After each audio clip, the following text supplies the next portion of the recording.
Bismillahirrahmanirrahim.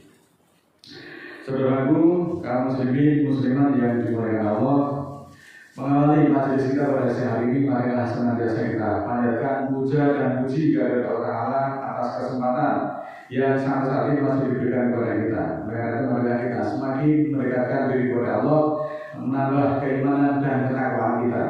Mudah-mudahan Allah ridho terhadap apa yang kita perjuangkan. Saudaraku, pada kesempatan ini kita akan membahas dalam forum yang sangat singkat ini, yaitu yang berkaitan dengan perjuangan. Bahwa orang bilang hidup ini adalah perjuangan. Kalau kita bicara tentang perjuangan ataupun yang sering disebut dengan jihad, itu identik dengan sebuah ataupun di medan peperangan atau pertempuran. Tapi sebenarnya tidak demikian halnya, karena perjuangan itu sangat luas. Perjuangan kita yang kita lakukan pada saat ini medannya adalah medan yang berbeda, bukan perang secara fisik, tetapi bagaimana kita memerangi kebodohan, bagaimana kita memerangi kemunafikan, bagaimana kita memerangi kekafiran, kejahilian ataupun kedunguan. Oleh karena itu perjuangan itu tidak identik kita harus angkat senjata, tetapi bagaimana kita memerangi kemusyrikan, memerangi kekafiran, dan memerangi kebodohan. Oleh karena itu banyak sekali perintah-perintah berjuang di dalam Al-Quran. Semua itu adalah konsisten. Itu merupakan kunci keberhasilan dari sebuah perjuangan. Namun seorang yang disebut dengan pecundang itu tidak memiliki nilai di dalam diri mereka. Mereka cenderung cepat bosan dan enggan menyelesaikan tugas yang diberikan itu. Jadi seorang penjuang itu tidak punya semangat untuk digelurakan. Biasanya semangat itu hanya di awal-awal saja, hanya beberapa saat. Orang dalam peribahasanya disebut angkat-angkat naik ayam. Jadi hanya saat kepentingan di muka. Kemudian untuk selanjutnya tidak ada keberlanjutan dan biasanya ya tidak ada semangat lagi. Oleh karena itu pada kesempatan ini kita akan bahas tema perjuangan yang singkat ini di dalam surat ke-9 ayat 38 sampai dengan 44. Selengkapnya sebagai berikut. A'udzubillahi minasyaitonirrajim. Bismillahirrahmanirrahim. Ya ayyuhalladzina amanu lakum idza kita lakumun firu fisabilillahi saqatum ilal ardi araditum bil hayawani dunya minal akhirah. Fama mata'ul hayati dunya fil akhirati ila qalila. Wahai orang-orang beriman, apakah bagimu ketika dikatakan untukmu berjuanglah atau berperanglah pada garis hukum Allah, kamu merasa berat di bumi, kamu akan tetap tinggal di bumi? Apakah kamu lebih menyukai kehidupan dunia daripada akhirat? Tidaklah kelengkapan kehidupan dunia itu pada akhirat kecuali sedikit saja. Ini yang disuruh adalah orang-orang beriman. Orang-orang beriman disuruh untuk berjuang. Kemudian Allah bertanya, apakah kamu kalau ketika disuruh untuk berjuang itu kamu merasa berat? Kamu tetap tinggal di bumi, artinya tidak berangkat di dalam perjuangan tersebut. Kalau demikian halnya, apakah kamu lebih menyukai dunia daripada akhirat? Ketahuilah bahwa dunia itu untuk akhirat hanya merupakan kelengkapan yang sedikit. Tetapi justru kelengkapan yang sedikit ini menjadi memutarbalikkan kita, menjadi melengahkan kita tentang akhirat. Justru kebanyakan dari kita yang dikejar dunianya, bukan berjuang untuk akhirat. Nah, itu berarti belum dikatakan sebagai orang yang beriman. Kita harus ketahui bahwa kelengkapan kehidupan dunia itu di akhirat hanya sedikit saja. Tetapi justru yang sedikit ini bisa menipu daya kita, bisa memperdaya kita. Banyak hal itu kemudian kita hanya karena urusan dunia lalai, karena kesibukan dunia kita lupa penghambaan diri kita kepada Allah. Kemudian selanjutnya dalam surat ke-9 yaitu ayat ke-40, ila tanfiru yu'adzibkum adaban alima wa yastabdil qauman ghairakum wa la tanduruhu sa'in wallahu ala kulli shay'in qadir. Jika kamu tidak berjuang, maka Allah akan menyiksa kamu dengan siksaan yang pedih dan akan mengganti kaum selain kamu, dan kamu tidak membahayakan bagi Allah sesuatu pun, dan Allah menentukan asal tiap sesuatu. Nah inilah saudaraku.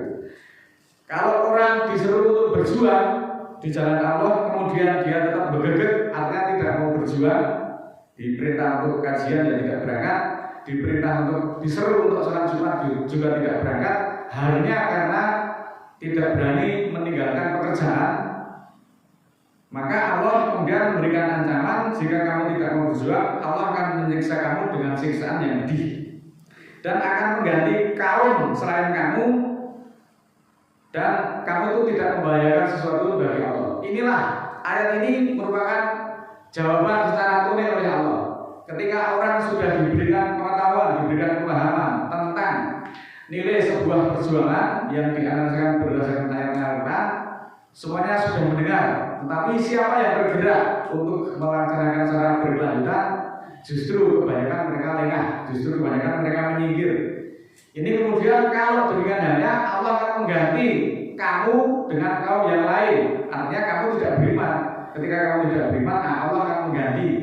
Maka seleksi alam itu memang sesuatu hal yang kita tidak bisa pungkiri. Kalau semua memperhatikan surat Allah, pastilah tempat ini sudah tidak muat lagi. Karena yang mendengar saya menjelaskan ayat Al-Quran itu sudah puluhan tahun dan sudah berapa puluh orang, tetapi juga tidak ada yang secara berkelanjutan mengikutinya. Ini buktinya.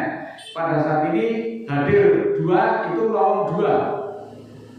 Si Suto, si Noyo, Dada Baru sudah mendengar analisa Al-Quran, tapi tidak mau berjuang, maka diganti Pak Jajan pada hari ini datang di tengah-tengah kita. Ini jawaban secara tunai yang diberikan kepada kita oleh Allah. Kalau kamu di dalam perjuangan itu tidak berkesubuhan, maka Allah akan mengganti kamu dengan kaum yang lain, kaum selain kamu. Tentunya kamu sudah tidak masuk kategori lagi sebagai orang yang beriman. Ini beratnya kalau kita melupakan perintah-perintah Allah. Selanjutnya 9 ayat 40, ila tansuru faqad nadarallahu id akhrajahu ladina kafaru saniyasnaini id huma fil ghori id yaqulu li sahibihi la tahzan inallaha ma'ana fa anzalallahu sakinatahu alaihi wa ayadahu bijuludin lam taroha wa ja'ala kalimatal ladina kafaru sufla wa kalimatullahi hiya kulliya wallahu azizun hakim. Jika kamu tidak menolongnya, maka sungguh Allah akan menolong Rasulnya. Ketika orang-orang kafir mengusirnya, selaku dua orang yang menghindar atau yang mengelak.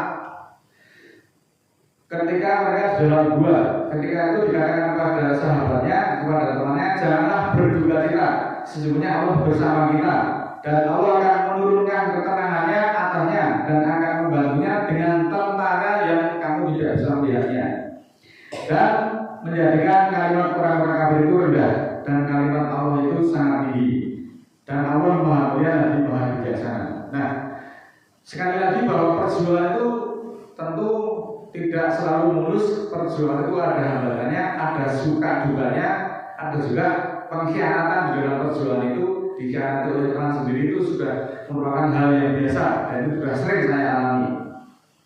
Maka ketika demikian halnya, keadaan ini membuat kamu mungkin duka cita. Allah tahu, maka Allah mengatakan janganlah berduka cita, sesungguhnya Allah bersama kamu, Allah akan menjagamu, Allah akan memberi keterangan atasmu.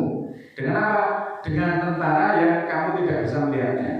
Nah, sebenarnya kita itu ketika menyatakan dirinya sebagai orang yang beriman, Allah akan mengirimkan 3.000 malaikat kepada kita. Ayat itu sudah ada di dalam Al-Quran. Ketika kamu menyatakan dirinya beriman kemudian diserang, Allah memberikan 5.000 malaikat dengan membawa senjata. Itu jaminan Allah. Maka adalah kita tidak perlu berkeluh kesah tentang perjuangan ini, bahwa perjuangan itu ada hambatan, berat hambatannya iya, tetapi kita harus komitmen, kita harus berkelanjutan. Karena perintahnya berjuanglah dalam keadaan ringan maupun berat, dan berziarah atau berjuanglah dengan harta dan dirimu pada garis Allah. Demikian itu lebih baik bagimu jika kamu mengetahui. Surat ke-9 ayat 41.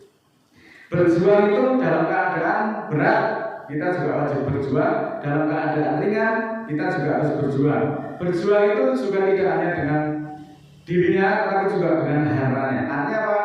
Dalam perjuangan tentu ada jer basuki mau bio, maka hartanya juga keluar, orangnya juga harus berangkat, orangnya juga harus bekerja, harus berjuang. Yang demikian itu lebih baik jika kamu mengetahui, tetapi kebanyakan karena mereka tidak mengetahui. Perjuangannya adalah apalah perjuangan, apalah ngaji, apalah jumatan itu. Biasanya seperti itu. Kenapa? Karena mereka tidak mengetahui. Kalau mengetahui, kamu mengabaikan perintah Allah itu nanti akan mendapatkan siksaan pedih, pasti tidak berani melakukannya. Oleh karena itu di dalam ayat berikutnya surat ke-9 ayat 42, kalau sekiranya ada kesenangan yang dekat dan beban yang sesungguhnya, tentulah mereka akan mengikuti kamu. Tetapi kalau jauh, atas mereka ada kesusahan hati. Nah, ringan, pena itu dia ikut. Tapi kalau ketika disusahkan sedikit, mereka sudah merasa payah, tidak bisa melaksanakan perjuangan. Ini sudah dinaskan oleh Allah. Dan mereka bersumpah dengan Allah, kalau kami menyanggupi, tentulah kami akan keluar bersama kamu untuk berjuang. Demikian itu mereka membinasakan diri mereka sendiri karena mereka munafik. Nah, orang yang menyatakan dirinya beriman tetapi tidak mau berjuang, Allah itu menyebutnya dengan sebutan munafik. Sedangkan kita tahu munafik itu diancam pada neraka yang paling bawah. Orang munafik itu nanti kembalinya kepada neraka, kepada inti rokok, neraka yang paling bawah. Itu orang munafik. Ngaku beriman, sudah dibacakan ayat, sudah paham, tapi juga tidak ada hiroh, tidak ada semangat untuk bagaimana kita merasa bertanggung jawab membesarkan syiar kita, bagaimana kita mencerdaskan orang-orang di sekitar kita yang memang masih bergulat dalam kemusyrikan. Kita tidak berupaya untuk mencerdaskan mereka, kita tidak punya rasa tanggung jawab. Itu namanya kita disebut orang-orang munafik. Mereka membinasakan diri mereka sendiri karena mereka munafik, dan Allah mengetahui bahwa mereka adalah pendusta. Jadi ketika kalian sudah paham aturan tetapi tidak mau melaksanakan, itu Allah juga menyebutnya kamu itu sebagai pendusta, bukan orang beriman. Jadi itulah bedanya antara pejuang dan para pendusta dan para pecundang. Selanjutnya surat 9 ayat 43, kafallahu anka lima adinta lahum hatta yatabayana lakal ladina sodaku wa na'lamal kadibin. Allah memaafkan kamu untuk yang engkau izinkan bagi mereka.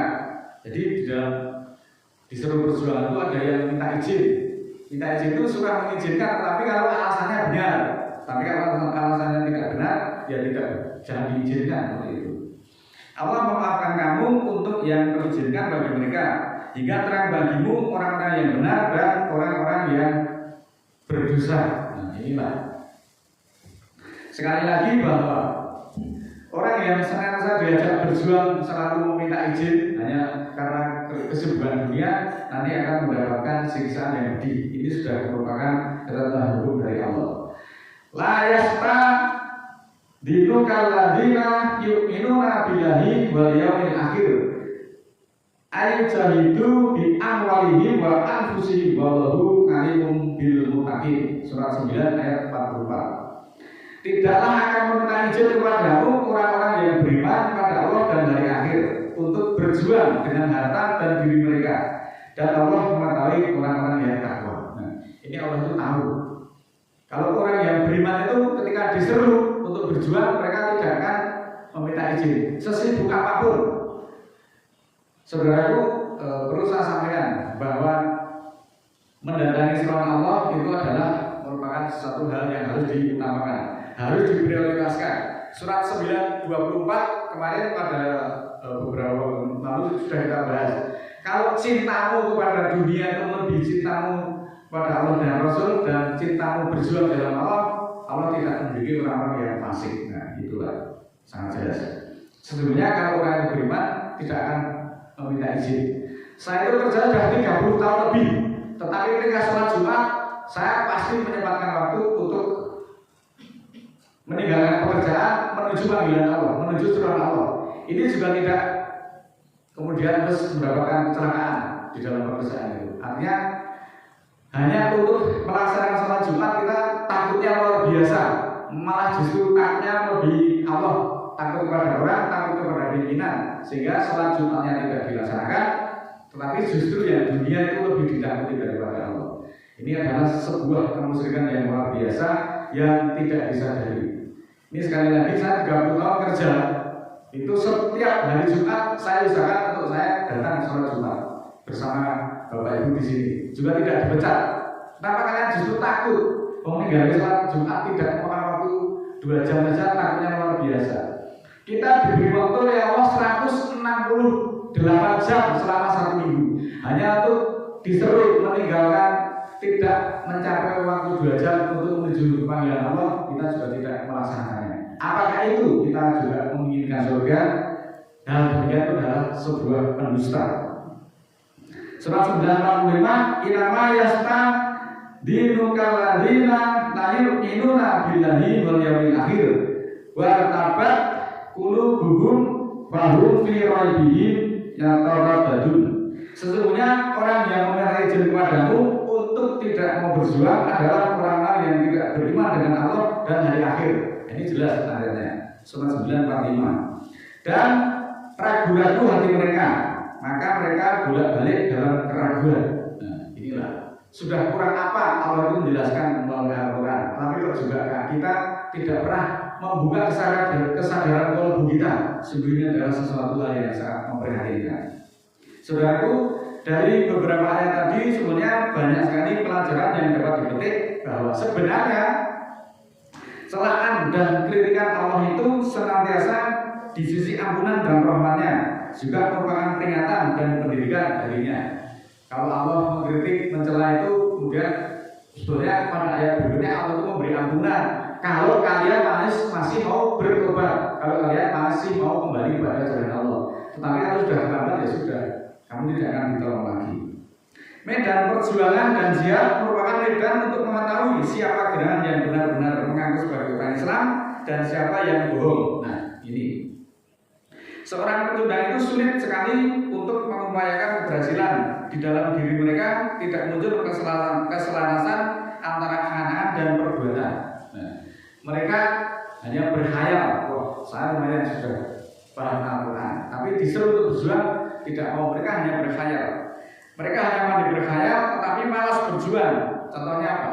Contohnya yaitu mereka menginginkan dari pahala dari Allah, mereka mengharapkan ampunan dari Allah, tetapi mereka malas untuk belajar, malas untuk kajian, malas untuk berjuang dengan berbagai alasan. Itu kan dusta. Ampunannya diharap oleh Allah, tetapi perintahnya tidak dilaksanakan. Itu adalah sebuah kedustaan. Berbeda dengan pecundang, seorang pejuang harus memiliki sifat yang tangguh. Ia bekerja keras, bertanggung jawab, dan memiliki semangat yang tinggi dan keteguhan hati yang kuat. Nah, akibat malas berjuang itu kemudian Allah memberi ancaman lagi di dalam surat 9 ayat 46. Kalau mereka ingin berangkat ke Tuhan, mereka telah mempersiapkan diri untuk suatu persiapan, tapi Allah membenci keberangkatan mereka. Lalu dihalangilah mereka dan dikatakan, tinggallah bersama orang-orang yang tinggal. Inilah kalau Allah sudah menutup hatinya, tidak ada semangat lagi pada para pecundang yang mereka tidak mau berjuang. Sebenarnya masih banyak beberapa ulasan, tapi karena sisi waktunya dan mudah-mudahan kita bisa melanjutkan tema ini pada kesempatan yang lain. Mudah-mudahan Allah mengampuni kita semuanya.